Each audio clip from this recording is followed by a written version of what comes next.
Welcome to Frontline Conversations. We have with us Sri Yogendra Yadav, eminent psephologist and political activist.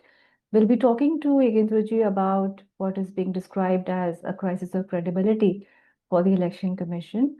The EC held an unprecedented press conference in the wake of swirling questions about voter lists and the furor over the ongoing intensive revision of the electoral roll in Bihar.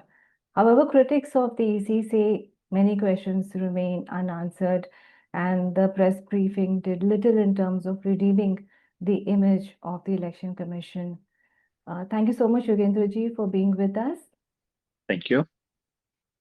To start off, sir, if I may ask you about the Election Commission's press conference, uh, what does the very act of holding this highly unusual press conference tell us about the state of affairs with regard to the Election Commission? Unusual is the right word because it's not that the Election Commission has not held press conferences in the past. They have. And it's not that the Election Commission should not hold press conferences. They should. It's their duty to give facts to the public, explain any misgivings, and so on. But remember, the context of this press conference is held in the context of a voter adhikar yatra. The leaders of all the leading opposition parties start a yatra on Sunday against what they call vote chori. And that very day, on a Sunday, the Election Commission holds a press conference. Rather unusual. Usually Election Commission doesn't do that. Those who understand media might say that, well, that's an attempt at headline management so that voter chori should not be the headline. There should be something to contest it. This is media management. Parties do it. Constitutional bodies don't do it. It is also unusual because the context in which it takes place is when very serious questions were raised about the credibility of the commission. That very morning, the Hindu, or the morning before, the Hindu had carried a survey done by CSDS, which showed that Election Commission's credibility had hit a rock bottom, recorded levels, which to my mind have never been the low levels, which have never been recorded in the history of this country in the last 30, 40 years that I have seen data on elections. It happens in the context of very serious questions about SIR. It happens in the context of the leader of opposition presenting evidence about voter list manipulation in Bangalore. In all that context, this particular press conference takes place. Unusual, yes, but it was still an opportunity. I had thought that maybe the Election Commission would come and announce a very transparent inquiry headed by some judge who no one can point fingers at. That would have been a great opportunity. Election Commission, without sounding combative, could have actually refuted all the allegations of the opposition. But nothing of that kind. What the Election Commission did in its tone, in its content, in its posture, in its silence, in what it said, was truly something which doesn't behove of a constitutional body. The language of the Chief Election Commissioner, because he was the only one who spoke in that conference, others were sitting like statues. The language of the Chief Election Commissioner was the language of a political combatant. It was the language of a political leader, not the language of a constitutional authority. He simply flatly refused to hold any inquiry about very, very serious and specific allegations that have been presented. He refused to offer full facts on the SIR exercise in Bihar. And he simply did not answer some of the very pointed and sharp questions that were posed to him. A point made by the Chief Election Commissioner in the press conference was that doubts regarding voter lists have often been belatedly raised by political parties. And that is why it appears that these allegations are politically motivated more than anything else. How would you respond to that? That is possible. That can be one legitimate doubt. Why are you saying it now? Why did you not say it before? Perfectly all right. But you are a constitutional body. Even if all the political parties of this country fail to raise an objection, every single political party fails to live up to its duty of examining the voters list. Is it not your responsibility to do so? Someone comes and says, your magazine carries so many typographic errors, carries so many factual errors. And you say, oh, why are you saying this to me a month later? Why did you not say this a month earlier? All right, sorry, I didn't say it a month earlier, but should you as the editor not be concerned about it? Is that not an elementary thing? When someone raises a question, and serious questions, instead of answering those questions, you start asking questions to those who are raising questions. You don't come across as a person whose intentions are very good. That is the problem. And also, please remember that creating this kind of an evidence is not an easy job. Election Commission provides voters lists in manner which is most unhelpful, refuses to give machine readable electronic voter lists, which would have been easy to analyze and find problems with. And please also remember the time when these lists are released, most political parties are busy in fighting elections, often also fighting themselves, each other. That's not the moment where they can do something like this. But even if I grant that they failed in their duty at that point, that is no justification for election commission failing in its own duty. The Chief Election Commissioner also said that Bihar SIR was especially necessary because of all the questions that have been raised about the voter lists in the recent past. That's a ridiculous argument, and I wrote about it. There was this British serial called Yes Minister, and that in that Yes Minister there is that episode where three senior politicians are standing. Someone says, "Well, very serious stuff. Something needs to be done." The second person says, "Well, here is something." The third person says, "Okay, now let's do it." Now, that's a logical fallacy. Someone should have been asking, is the something that needs to be done the same as the something which is being presented to me? Now, this has become now a joke in British English. And that joke is being carried out in Indian public life. And the Chief Election Commission is also perpetuating that joke. And the joke is this. Yes, there is a problem with voters list. Yes, something needs to be done. Yes, the existing ways of revising voters list are not sufficient. But is SIR the answer? Because SIR is what it does is to combine a medicine with a steroid and a poison. Do I need the medicine or do I also need a steroid and a poison? Let me spell it out. So we have a problem with voters lists. The annual revision is not very good because actually it does not involve house-to-house verification. So what you do need is indeed an intensive revision where the BLO or whoever the government officer is asked to go to every single house, verify, personally check, give them papers if they want to file any objections and so on, come back having made extensive, thorough corrections, comes back and modifies the list. Yes, we need it. Now, someone might say, okay, but that's exactly what's happening in Bihar. What's your problem? My problem is that that's not what is happening in Bihar. What is happening in Bihar is number one, the existing voter list has been junked. It is not being revised. It's been junked. Number two, the onus of being on the voters list has been shifted to the voter. For the first time in India's history, it is a lie to say, a lie that Chief Election Commissioner repeated in the press conference, that in 2003 also we had asked for enumeration forms. No, sir, you don't remember the history of Election Commission. No such forms were asked. It is so the second new, extraordinary, unprecedented, and illegal thing in the SIR is that it has shifted the onus to each person. You have to fill the form, and if you don't return the form by the following day, your name will not figure even on the draft electoral rolls. That's the second thing which is objectionable. And the third thing which is objectionable is that for the first time in the history of India, the presumption of citizenship has been overturned. Everyone is being asked, I don't know. Sony Mishra, I've come to your house. I don't know if you're an Indian citizen or not. Show me documents. This has never happened in the country's history. In the past, if there were doubts, if there were very specific reasons to doubt that you were not Indian citizen, then certificates and documents were demanded, inquiry was conducted.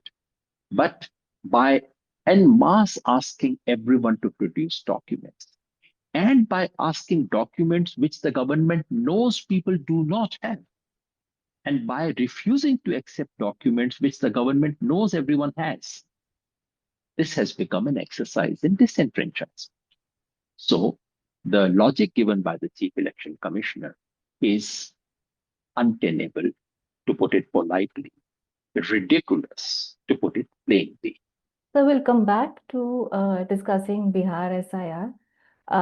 Coming back to the press conference, I want to ask you about the tone and tenor of the Election Commission. It appeared aggrieved, especially at the allegation that it was involved in vote chori.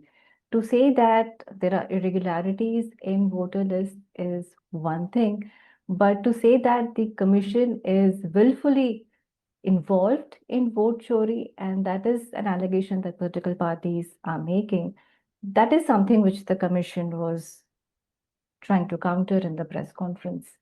How would you respond to Now, that? there are two different ways in which people counter allegations. If it is a political party, they counter allegation with counter allegations. That's the usual stuff. तुमने ये कहा, मैं ये करूंगा, तुमने मुझे गाली दी, मैं और गाली दूंगा. That's the usual stuff of political debates. Constitutional authorities do not do so. When you hold a constitutional office, you expect that you will be attacked. This is not the first time. Unfortunately, the overall media scene in this country is such that no one reminds of the elementary facts about this country. The one person who has attacked election commission most viciously in recent history happens to be the Prime Minister of India. In 2002, Mr. Modi, not once, in dozens of public meetings during the Gujarat election, he had not just attacked the election commission, he had attacked the chief election commissioner, J.M. Lingdo, by name. Not just that, by parodying his name.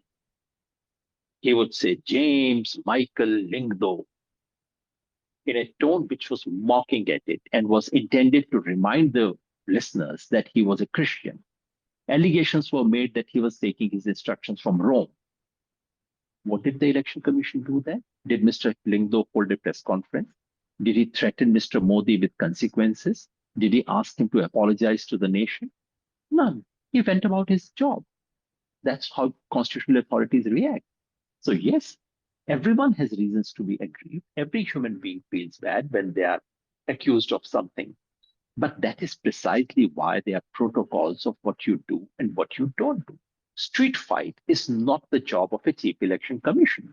If he feels particularly aggrieved and if he thinks that the nation owes answer and Mr. Rahul Gandhi should apologize to the nation, he should resign from his post, go to the street, hold another rally, and counter Rahul Gandhi and Tejasvi. That's his right as a citizen, not as a chief election commissioner, not as an umpire.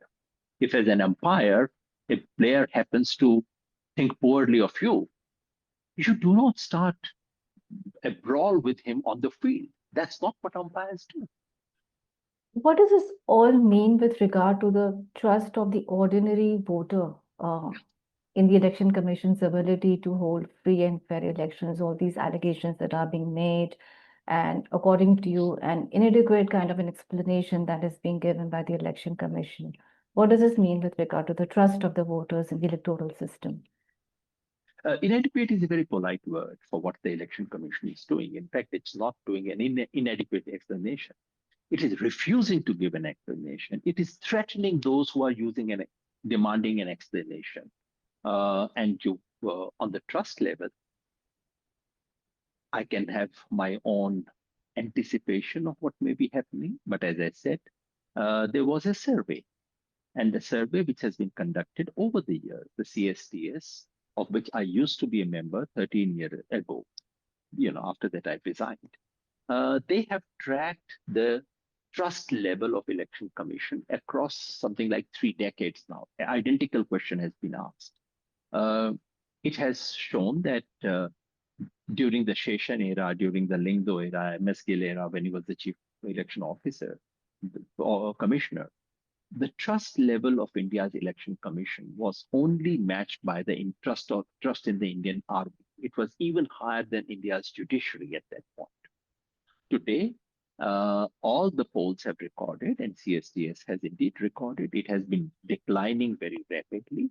And the report carried last week in the Hindu showed that in 5 states for which they had surveyed, it had plummeted to levels that had not been recorded before. So obviously, if you see the election commission doing what it is doing, then trust drops. Now, one should assume that, all right, it is quite possible that constitutional authorities are often attacked for wrong reasons, with bad motives. A party that loses elections often says nasty things about the election commission. This has been the case with the BJP in the past.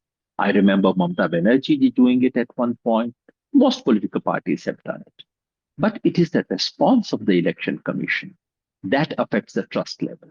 The political parties making allegations against the commission doesn't affect trust levels of public. But when the election commission refuses to hold an inquiry, when the election commission refuses to come clean, when the election commission launches into counter-offensive and very filmy dialogue baji, when the election commission does not answer the questions that have been asked in its own press conference, then public trust level is bound to decline. And allow me to say, when a survey institution reports that levels in trust of election commission are declining, and you lodge FIRs against that institution, well, public trust would decline even further. So you mentioned the survey done by CSDS. FIRs, like you said, have been launched, and action has also been initiated against CSDS by ICSSR. How do you look at this? To my mind, it is clearly an indication that the election commission and the government have come together. The arms of the government are used to silence the critics of election commission. In this instance, I should clarify one thing, because when the attack on CSDS was launched by BJP trolls, my name was invoked, Yogendra, CSDS of Yogendra Yadav. I want to clarify that in 2013, I had gone on without a leave from CSDS. In 2016, I had resigned. For the last 14 years now, 13 years, I've had nothing to do with CSDS surveys. And if someone thinks that from backdoor I have some entry, please do remember that when I was in Aam Aadmi Party, in the very first election, when I was saying that Aam Aadmi Party will get 32 seats, CSDS survey had said it will get only 4 seats. The question is not who is right or wrong, but the question is just independence. The trouble is that these people have no idea that people can behave independently. So that's one clarification. Second, we must also remember the pretext being used to attack CSDS. The pretext is a tweet. The pretext is not the survey actually done on election commission. There is no question about methodology. There is no question about the findings of the survey. The pretext is one tweet made by Sanjay Kumar, who happens to be leading the survey team of CSDS. In that particular tweet, he is not reporting any survey finding. He is not even reporting any project finding of CSDS. In his capacity as a public writer, he made this tweet. And we must remember, and all those people who take this media noise seriously must remember what he said in that tweet. In that tweet, he said that in Maharashtra, the number of voters between the parliamentary and the assembly election had gone down. In other words, if Mr. Sanjay's claims were true, if that tweet was right, that would have gone against Rahul Gandhi. And what is the accusation? The accusation is that Congress, that CSDS is feeding the Congress in its assault on the election commission in Maharashtra. How convoluted and idiotic can public discourse get in this country? This is an example. Just to repeat, if Mr. Sanjay Kumar's tweet was correct factually, it turned out to be factually incorrect. But if it was correct, it would have helped the BJP. It would have gone against Rahul Gandhi. Rahul Gandhi's team was saying that voters between parliamentary and assembly elections have increased. That particular tweet showed that no, it had decreased. So the question of CSDS feeding the Congress in statistics about Maharashtra, nothing can be more ridiculous than that. The truth is that Election Commission, as you rightly mentioned, is aggrieved. They feel very bad that someone is bringing out surveys which report that Election Commission's reputation is going down. Now, there are two responses to it. One would be to say, all right, look into the mirror. Maybe you are doing things because of which your reputation is going down. The second is shoot the messenger.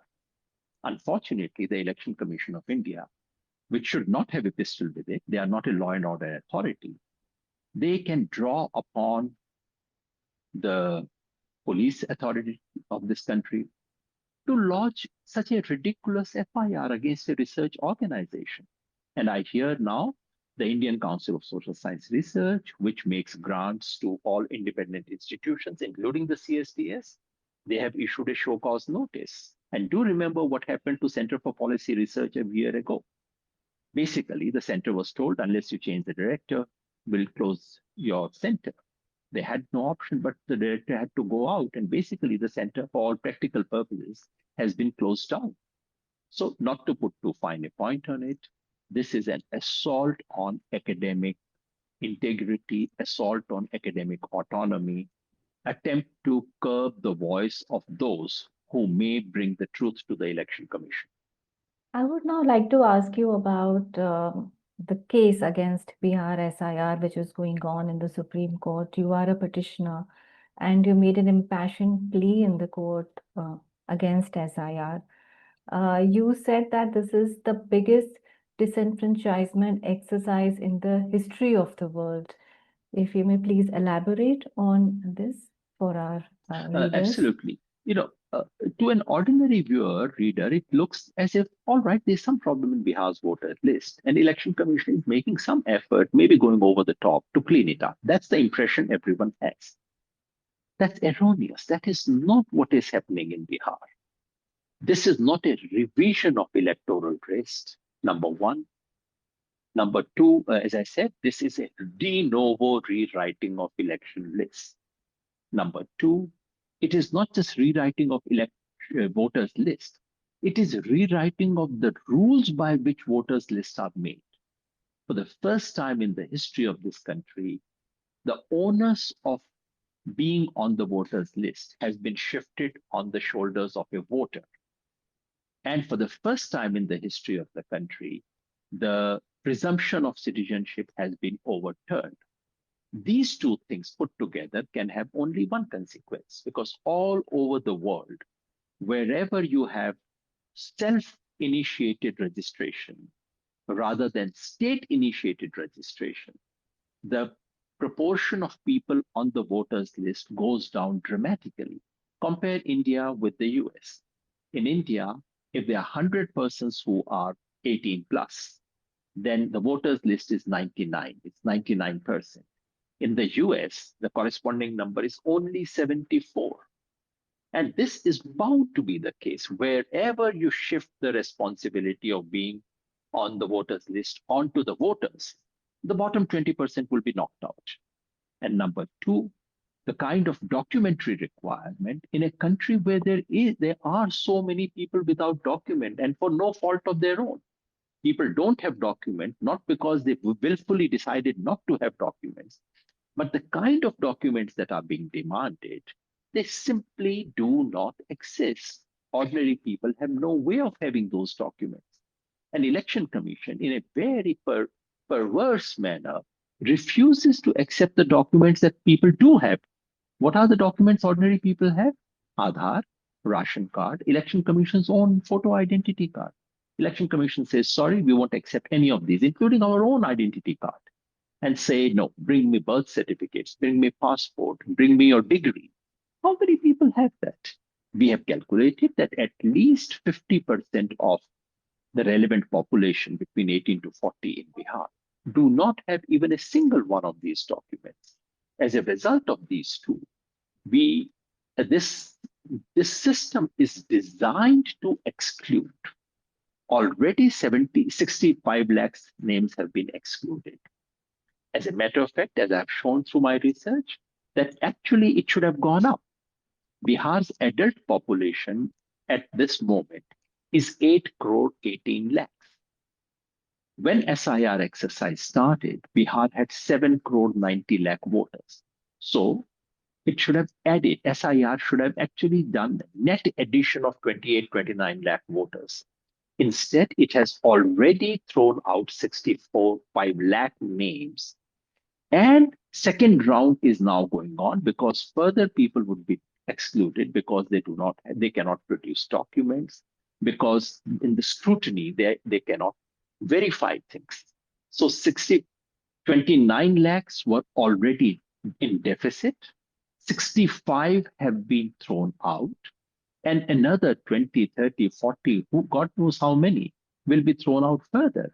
And I invite every one of your readers and viewers to give me one example in India or one example from anywhere in the world where in one single exercise, nearly 10 million or more people were excluded from the voters list. This is what's happening in Bihar.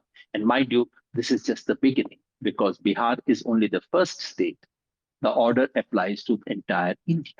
You mentioned the figures, and 7.24 crore enrollment forms have been submitted.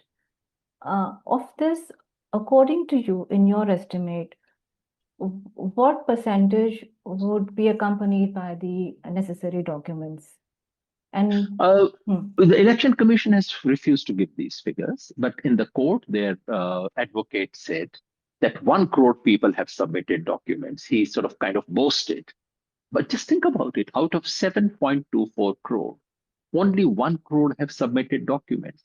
That's a statement in the court. So it's not on affidavit, and we do not have official statistics on that. Now, remember, there are different categories. Out of this 7.24 crore, some people will get a bypass, an exemption, if their names were already there in 2003 electoral rolls. The question is, how large is that category? Election Commission of India initially had boasted that 4.96 crore people would be covered because they were there on the 2003 voters list. I mean, they did not even care to do elementary calculation of how many may have died after that, how many may have moved out. The current estimate is that it will be a little less than 3 crore. Less than 1/3 people are those who were there in 2003 list. So, okay, all right, exclude those 3 crore. We are left with 4.24 crore who would be required to give documents. Of them, 1 crore have already given document, although we do not know if those are the kind of documents the Election Commission wanted. I know from my field experience that most people have just given Aadhaar and they think they have given the documents and they have been uploaded. They have not been verified as yet.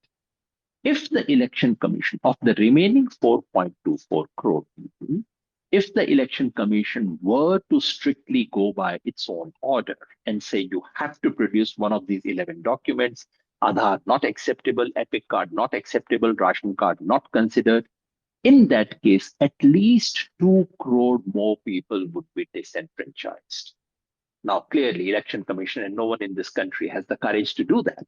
So Election Commission is now finding backdoor ways of bypassing its own order and trying to find ways in which, and the newspapers are reporting. 2 or 3 days ago, we had this very alarming report in the Indian Express that Election Commission itself is devising now a back route. And the back route is, if you can show that any relative of yours was on the electoral roll in 2003, we would give you a bypass because the Election Commission knows people cannot give those documents. Now, I should not be objecting to this bypass. If the bypass is given and people can get exemption from this absolutely strange requirement. But the difficulty is asking you to show that one of your relatives is on the electoral list is completely illegal because Indian constitution recognizes only your date of birth, your place of birth, and your parents. Any other relative is irrelevant to your proving your citizenship. What is the Election Commission getting into? Instead of that, the easiest way, just look at it. The Election Commission doesn't want the easiest way. The easiest way would have been to say, all right, we accept Aadhaar. Election Commission's weird logic about it, however, Aadhaar does not constitute a proof of citizenship. So my question, and the question asked by the judges in the Supreme Court was, all right, is metric certificate a proof of citizenship? Is caste certificate a proof of citizenship? Is a land patta a proof of citizenship? If all these are not proof of citizenship, Nivas Praman Patra, which has been issued in the name of a dog and a tractor, they're also proofs of citizenship. If all of them are not, then why are you excluding Aadhaar? Election Commission is hell-bent on ensuring that no, the document that ordinary people do have and which would allow them to get into the voters list, they should not be accepted. So the name of the game is filtration, name of the game is deletion. And isn't it funny that after an exercise of 1 full month, where Election Commission claims to have met 8 crore people or their families, they have not found one single person who should have been included. Not one. You found 65 lakh names which should be excluded. Did you not meet one person in Bihar who should have been on the electoral rolls, was missed out, and whose name you recommended for inclusion?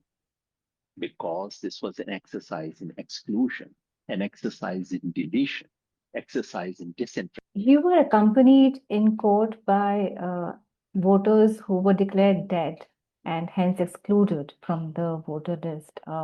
What was the significance of that moment? If you could walk us through that moment, in the court when The Election Commission was taking a position which is completely false. That the people, these 65 lakh people, are people who have not submitted their enumeration form. What can we do about it? And we know why they have not, because 22 lakh of them are dead. We said, all right, give us the list of the dead. Election Commission wouldn't give us the list of this dead. Then we tried very hard, and some BLOs and some local officials at great risk to themselves gave us a few lists for a few panchayats. And we checked out the dead names. We found that dead names were, that these were alive. Many of these were alive. And we recalled that Justice Suryakant in the previous hearing had said, we are here, don't worry. Even if there are 15 people who are alive and Election Commission thinks they are dead, bring it to us. Now, he probably did not mean bring them to us. But we thought the only way of puncturing this lie is actually to bring those people. So there were, by then, I think we had 22 names with us. And we said, I asked those people through political parties, of course, who were very active. I said, can some of them come to the court? There was less than 36 hours available. So I think about 10 of them finally turned up in Delhi. It was very hard to get them to get passes to get them inside the Supreme Court, and even harder for them to enter the courtroom. So finally, only 3 of them managed to get inside the courtroom. But even that was enough to puncture a lie. A paper lie punctured with papers is one thing. A paper lie punctured with actual real human being is altogether different. And you must have remembered the reaction of the Election Commission, which said it was drama, theater, what is it? Because they just couldn't stomach the truth. The truth was standing in front of them. Fortunately, Justice Suryakant himself said, well, ordinary people of this country have come to the court. That's a good thing. It's not a bad thing. I'm grateful for that recognition, because this is one of those rare moments when truth does not have to speak through papers. Truth was standing next to. How much of a relief is the Supreme Court's interim order in this case? It's a very positive step in the right direction. But remember, the interim order is only about a tiny slice of voters. Interim order applies only for those 65 lakh cases uh, where who have been excluded altogether from the voters list. The remaining 7.24 crore people who are on the draft electoral rolls, but whose names still have to be scrutinized, who still are required to give documents, that still remains. So that is coming up for the next hearing on Friday. The court would hopefully issue some interim orders about that as well. There has been so much of a furor over SIR in Bihar, and the Election Commission says the exercise will be conducted all over the country. How do you look at that, this exercise being taken beyond Bihar to other states as well? Look, as I said, if election commission says that we are not entirely happy with the quality of voters list, and that we want to do it door to door enumeration to double check, triple check every single name, I would have no objection whatsoever. Do it anywhere in the country. Give yourself sufficient time. Have absolutely transparent guidelines. Make sure that no one is thrown out of the list without proper notice, inquiry, and so on. And then carry it out. And please give as much attention to inclusions as you are giving to exclusions, because there are a large number of deserving names which are not there on the electoral rolls. So errors of commission and omission both need to be taken into account. If Election Commission wants to do that, it should be welcome, it should be facilitated, everyone should contribute to that effort. But if the Election Commission wants to carry this SIR in the present format, which shifts the onus onto the voter, which takes away the presumption of citizenship, then it's a deadly exercise in knocking down the base of Indian democracy, which must be opposed by every freedom-loving Indian. In the end, I would want to ask you about what can the Election Commission do, some immediate steps that it can take to sort of redeem itself, because its credibility obviously has taken a huge beating. Number one, order an inquiry into the allegations that the leader of opposition has made. It's not just a verbal allegation he has made. He has cared to put together at least 1 lakh papers. Order an inquiry, not an internal inquiry. This following principles of conflict of interest. Someone who is involved in the making of that voters list cannot be carrying out an inquiry about that voters list. Invite an ex-judge, and please invite a judge whose track record inspires confidence and trust. It is not merely about completing the formality of an inquiry. If the Election Commission is interested in genuinely inspiring trust, what does the Election Commission have to hide? Please ask an ex-judge to carry out investigation in this entire episode and say Election Commission will step back. We will provide every possible paper to you. Please carry out an inquiry, number one. Number two, in SIR, please come clean. Please offer time. Please do not rush it like this. At least to begin with, detach the SIR from the Bihar elections. Just to save yourself from the worst political allegations. Please step back, detach it from Bihar. Do it for the rest of the country, as I said, in the manner in which it should do it. Don't put it under this don't rush it through in Bihar. And number three, improve the system of voter list registration in India. One of the things which has sadly been missing, something I've been advocating now for more than 2 decades, is a simple sample check. India has some of the finest statistical systems in the world, not just in the third world, not just in the neighborhood. We are among the top in the world. Please learn from the remaining part of the statistical system of India. For example, we have a system of birth and death registration, which is done for every single person. But we know there could be errors. So an independent sample check is commissioned. It's less than 1%, I think, or about 1%.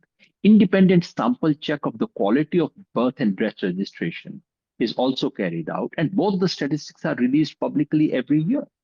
Why can't the Election Commission ask for a sample check? I would not even say 1%. 0.1% is good enough.